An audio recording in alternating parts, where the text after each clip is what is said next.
दोस्तों, हमारे पुरखे कहा करते थे कि जिसको बेचना आ गया समझ लो वो बाजार का सिकंदर बन गया।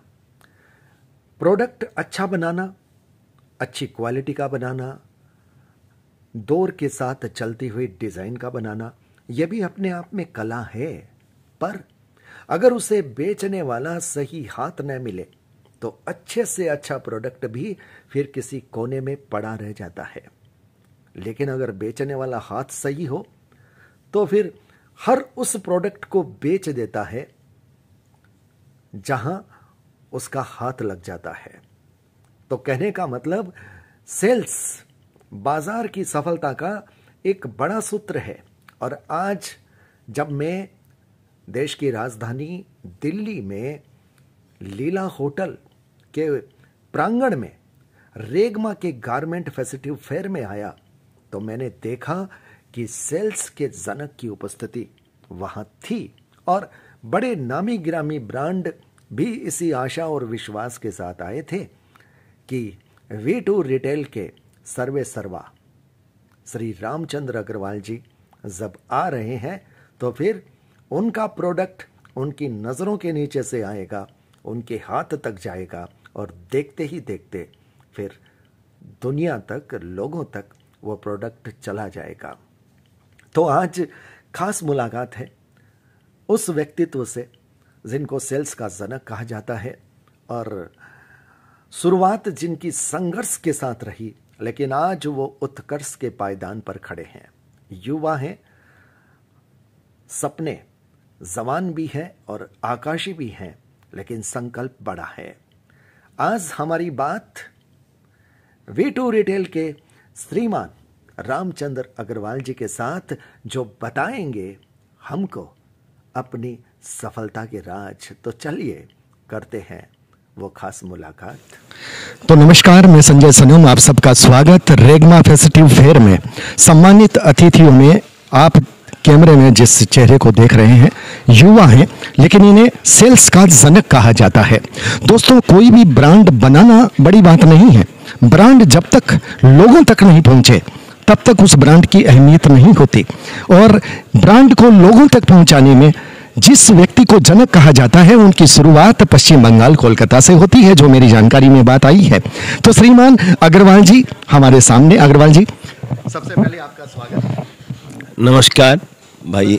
ये बताइए कि ये जो क्षेत्र है, इस क्षेत्र को आपने शुरुआत से कैसे चॉइस किया कि आपको सेल्स में जाना है, इस ढंग से अपने ब्रांड को बनाना है, लोगों के ब्रांड तक पहुंचना है और गारमेंट क्षेत्र में अपने आप को इस रूप में स्थापित कर लेना है, अपने आप को V2 ब्रांड के रूप में स्थापित कर लेना है। V2 ब्रांड का थोड़ा सा खोल करके बताइए, ये ब्रांड है क्या, ये कैसे आपने इस ब्रांड को बनाया, इसका नामकरण कैसे किया? देखिए, रोटी, कपड़ा और मकान तीन इम्पोर्टेंट चीज़ें हैं जिसमें हम चाहते हैं कि कपड़े का इतना बड़ा मार्केट है और उसको हम जितना ज़्यादा कैप्चर कर सकें। तो चेष्टा यही है कि पहले हिंदुस्तान और फिर ऑल ओवर वर्ल्ड में V2 की दुकानें हों। और हम जिस मार्जिन में काम करते हैं, मेरे ख्याल से वर्ल्ड वाइड कोई उस मार्जिन में काम नहीं करता है। 25, 26, 27% मार्कडाउन में हम काम करते हैं।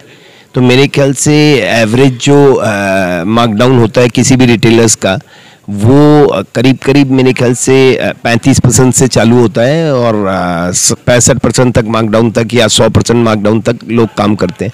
तो अगर हम 25% में सर्वाइव कर पा रहे हैं अपने कॉस्ट को कंट्रोल करके और वो जो वैल्यू है वो कस्टमर को ट्रांसफ़र कर रहे हैं, तो मेरे ख्याल से 80 माने एक्सपेक्टेशन है कि ये बहुत आगे जाएगा ये ब्रांड। और चेष्टा कर रहे हैं कि जल्दी से जल्दी नेशनल इंटरनेशनल बहुत सारी दुकानें हों हमारी और हम वर्ल्ड के नंबर 1 फैशन रिटेलर बने। सर, फैशन को पकड़ते कैसे? क्या अपना अंदाज जोड़ते हैं या हमारे पास 35 डिजाइनर्स हैं और हमारे जो वेंडर्स हैं वो भी हमारे लिए डिजाइन्स करते हैं। तो हम लोग फिर सेलेक्ट करते हैं कि भैया वेंडर और अपने डिजाइनर में कौन सी डिजाइन हमको आगे कैटर करनी है। तो इस तरीके से हम अपना आगे का सीजन का फैशन फाइनल करते हैं कि कौन सी डिजाइन देनी है। अग्रवाल जी, कई बार तो होता है कि फैशन निकलती है बॉलीवुड से, टॉलीवुड से, इंडस्ट्री से निकलती है, और कई बार ऐसा होता है कि कुछ लोग फैशन ईजाद कर देते हैं जिनको बॉलीवुड वाले फिर अडॉप्ट करते हैं। ऐसा भी होता है? एकदम होता है, क्योंकि हमारी जो इंडियन लोग हैं वो बहुत क्रिएटिव है। तो मैंने कोई ज़रूरी नहीं है कि बॉलीवुड से फैशन आता है। बहुत जो अपने मैन्युफैक्चरर्स हैं उन लोगों ने भी बहुत अच्छी अच्छी डिज़ाइंस ऐसी निकाली है जो सोशल मीडिया और सबको अडेप्ट करते हैं, अडेप्ट करके और फिर मासेस में वो डिज़ाइंस जाती है। एक सवाल मेरा बहुत संजीदा सवाल है कि जो प्रोडक्शन करने वाले लोग हैं उसमें कुछ तो बड़े नामी हैं जिनका आर्थिक क्षेत्र भी मजबूत है, कुछ ऐसे भी होंगे जो क्रिएटिव तो माइंड रखते हैं लेकिन उनका आर्थिक क्षेत्र मजबूत नहीं है। आप जैसे लोग उनको क्या सपोर्ट कर पाते हैं? आज की दुनिया में सबसे अच्छी बात है कि अपॉर्चुनिटीज़ बहुत है और सारी दुनिया स्टार्टअप को सपोर्ट करने के लिए पैसे लेके खड़ी है। आपके पास एक अच्छा मॉडल होना चाहिए जो सस्टेनेबल हो और जो बड़ा हो सके। तो मेरे ख्याल से हमारे टाइम में तो इतनी अपॉर्चुनिटी नहीं थी, लेकिन आज तो मेरे ख्याल से बहुत लोग फाइनेंस में पैसा लेके खड़े हैं अगर आपके पास आइडिया अच्छा हो और आप उस आइडिया को कन्वर्ट कर सको। सरकार से सहयोग कितना, सरकार की पॉलिसी आपके अनुरूप कितनी, सरकार की पॉलिसी में कोई बदलाव चाहते हैं जो आपके क्षेत्र को और अच्छा कर सकती है? मैं सरकार से और मोदी जी से रिक्वेस्ट करता हूं कि जो हम मनरेगा या बहुत सारे हमारे स्कीम चल रही है जिसमें हम सब्सिडी देते हैं उसका 20% पैसा आप गारमेंट इंडस्ट्री को अगर जॉब क्रिएशन में लगाएंगे, और गारमेंट इंडस्ट्री को कुछ नहीं चाहिए, गारमेंट इंडस्ट्री को अगर आप केवल जो वेज बिल है अगर वो बिहार या उड़ीसा या कोई भी एकदम जहाँ पे डेवलपमेंट नहीं है वहाँ पर अगर आप केवल वेज बिल में 50% का रिबेट देते हैं और वो पैसा सरकार अगर उस पर खर्च करती है तो मेरे ख्याल से हिंदुस्तान यहाँ से 4 गुना बड़ा हो सकता है गारमेंट एक्सपोर्ट में। क्या बड़ी बात कही है।